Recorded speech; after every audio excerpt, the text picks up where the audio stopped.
Yeah, number 19. It's Friday, and we're ready to have a good time. Listen, man, the love and support, I'm always going to appreciate you guys. Gives me the energy to keep coming in this studio and recording an episode for you. I could be like, oh, I'm tired, I don't want to do it. Nah, man, I can't. I have this momentum, and people are really pouring into me, so I got to pour into them. So I just want to say thank you for that. This is the third week. So what I do is I take questions on Friday. And it could be about relationships. It could be about business. It could be about technology. Anything you want to talk about. And if I feel like it should be answered on the show, I'm going to answer it on the show. So you could email me, Michael, at michaeljmacdonald.com.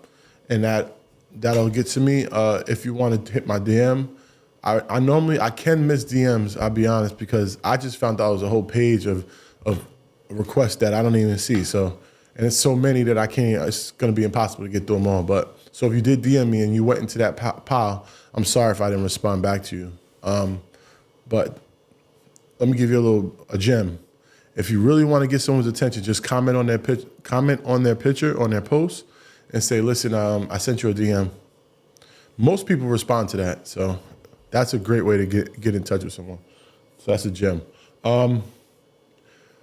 We got 4 questions today. Some are gonna be one's on relationship, one's on technology, and business. As y'all know, I'm doing a group coaching and I'm doing one-on-one. I'm literally about to close the one-on-one. I just signed up another person. That's 20. I'm thinking about adding 5 more spots because my workflow is so seamless, and with these 20 that I have, that I may have enough time to do another 5. So I have a few appointments scheduled for the next week and a half. If you want to, get on a discovery call, you can schedule a discovery call, and we can see, where we go from there. And if we both think we're the right fit for each other, and I can help you take your business to the next level, then let's do it. So my mentorship, it's a 4-month program. Usually I would charge $25,000 for this, but I'm literally giving it away at $5,900. So $5,900 for 4 months with me is like priceless. And I give you so much information in the calls that we have. So if you do want to come on board, contact me, and we'll go from there. But other than that, let's answer these questions and let's get it going. So the first question is, I can't see, so let me see. Can you share an instance where a significant risk led to either a major success or failure? And what key learnings did you extract from that experience? Wow, what's the first thing that comes to my mind? And I just have the questions here. Keep in mind, just have the questions here. I don't know what I'm gonna say. I'm really answering this like I answer on podcasts. Podcast hosts ask me, you wanna see the questions first? Nah, I want it to be natural. I want it to be genuine. I want it to come off like, not thought about. But the first thing that comes to my mind right away is, I think one of the biggest risks that I took, or my partners took, because we did it as a whole, was the first year of InvestFest. We felt like our movement was so powerful, and we felt like we were gonna have a ton of sponsors, even though it was only 6 weeks to make this happen, right? Because from the idea to creation, it was only 6 weeks. And the biggest risk was that thing cost $1.2 million, and we had to pay for that event out of pocket. So we took the risk on really literally you putting all our money up and believing in ourselves that people would come out and support this amazing event that we put together. And it turned out to be a huge success. We ended up getting 4,000 people in our event, and it was just an amazing event. But it turned out to be a huge success. What I would take from that is that in business, you can't depend on no one but yourself and your team. You have to take the chance, and any business decision that you want to make or take a risk in, know that you can afford to take that risk first. Don't expect other people to be able to help you. Like in our instance, if we didn't have the finances to cover, or if we didn't have a sold out event, we wouldn't have been like suffering. We would have understood and we would have took the L, right? But we took the risk because it was an educated risk. It was a responsible risk. We knew our engagement. We knew our audience. We knew our demographics. So we didn't solely rely on sponsorships. Sponsorships would have been great. But I think what I took from that is just make sure when you're doing your own thing and you want to step out, just make sure that you can afford to make that step before you make that step and see both sides of it. If this way is going to happen or this way is going to happen, what's the pros and cons? That's what I would say. Hope that answers your question. Let's go to the next question. What is your approach to competition, particularly from larger or more established companies in your industry? Well, I mean, that's pretty easy. That's not really a hard question, but I'll answer it. My approach to competition is you. You're the competition. You got to look in the mirror and be in competition with yourself and always do better as you go along the process. If you continue to look at other people and be in competition with them, you're only going to be as good as them. But your greatness is going to come within. So if you really want to look at the competition, look at what you're doing and seeing where you can improve. Be competitive with yourself. That's how I've always did business. I was always competitive with myself. I looked in the mirror and said, how can I improve this? How can I improve that? And it led me to the success that I've had so far. Not that it's an easy question. It's just an easy question for me. That's how I've been programmed since forever. So I've always been in competition with myself. This is a relationship question. So number 3, how have you handled a situation where you and your partner had fundamentally different views on a critical issue? And what did it teach you about conflict resolution in relationships? Well, one of the critical conflicts that me and my fiance had, and we totally had different views.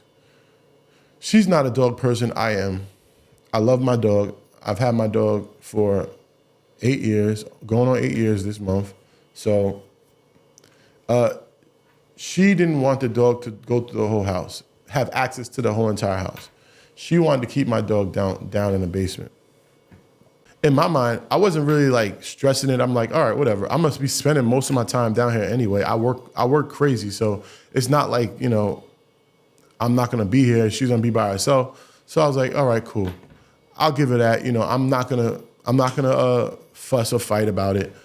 But what ended up happening is that I just felt like I should have never said yes to that. I should have put my foot down. That was one of the times where I should have put my foot down and said, no, it's my dog, it's your dog, it's our family, and the dog can go through wherever she wants to. If she don't want to come into the bedroom, cool. I can agree to disagree. But as far as not being able to go through the whole house, I can't agree with that. That's not fair. That's not right. But I should have been able to put my foot down. I just looked at it when she first brought it up that it's cool because I'm going to be downstairs most of the time. So what does it matter? I don't really, but that's one difference that we have about my dog, that I actually made a decision prematurely, and I kind of felt like I should have put my foot down for that particular decision, but I didn't. And once you let it go and you let it go on for too long, it just becomes a rule. It becomes law. So that's one thing that I should have just put my foot down. Yeah, hope that answers your question. The next one, what impact has AI had on the productivity of your brand and why? I mean, AI, I'm not great with English, with grammar and things. I'm not the best at it, right? And you've got ChatGPT, you've got Jasper, you've got all these different applications that are taking your creativity to the next level. For instance, I can tell the software I use, if you are interested in using it, I'm going to do a class on this. Trust me, I'm working on it. I'm gonna do a class on this, but go to mjmautomation.com. mjmautomation.com. That's mjmautomation.com. This software has changed my life. That's affiliate link, by the way. So I might get a couple dollars if you do sign up. That's the goal. But I'm not saying to go to it because it's an affiliate link. I'm saying to go to it because it's something I use. Now, if I can make a couple of dollars, creating a podcast is really expensive, right? So if I can make a couple of dollars in return, why not use my affiliate link? I'm giving you this content and I'm giving you a game on telling you what to use. So I used to use all these different applications like ChatGPT, Jasper, and all this. I started using this application, and now for my YouTube, for instance, right? I get a title, right? I get keywords. I get a description. I get hashtags. I get my whole thing lined up correctly in this application, and I never have to use multiple applications anymore. I just use one application now. And it's for my YouTube, it's for my podcast, it's for everything that I do. It's for my blog posts, it's for my emails, everything I do. I give it information and it gives me back a ton more. And it correctly spells it, it puts it in correct grammar, it does everything for me. I literally don't have to use any other app. It's changed my life. And I've been using it for about 2 months. With Earn Your Leisure and my own self, and I would never go back to anything else because it's so efficient, it's so seamless, and it's less things that I have to go to. I want to stay in one app. If I could stay in one app and to do everything, of course, that's what I want to do, but it does everything that I need, and it does it great. So if you do want to use that software, you could check it out, sign up. I'm going to do a tutorial on it very soon. I spoke to the CEO, working out on some things to do. So that is an AI that you need to implement in your business now, like today. So go to it, mjmautomation.com, and sign up. Tell them I sent you. But that's a great one. Guys, episode 19, man. This has been amazing. I'm so proud of myself that I've been able to be so consistent. I believe so much in this vision that I see where I'm gonna be in 6 months. I see where I'm gonna be in a year. I could be tired, I could be exhausted, I could be not in a great mood, I could even not be in a creative space, but I've learned to program my brain and my body to be productive. I learned. And that's why I'm able to be so consistent now, because I program my mind, my body, my workflows. Everything is just so seamless that it allows me to be able to be so consistent.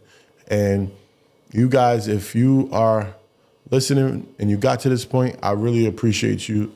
Thank you so much for continuing to watch me. I'm coming to you every morning at 9 a.m. and I'm gonna do it until I can't do it no more. 9 a.m. every morning, on audio platforms or on YouTube. You go to Apple Podcasts, or you can go to my YouTube. Some people like to listen in their car. Some people like to watch at home or at work. Whichever way you want to view it, I appreciate it. Thank you so much. And I'm out of here. God bless.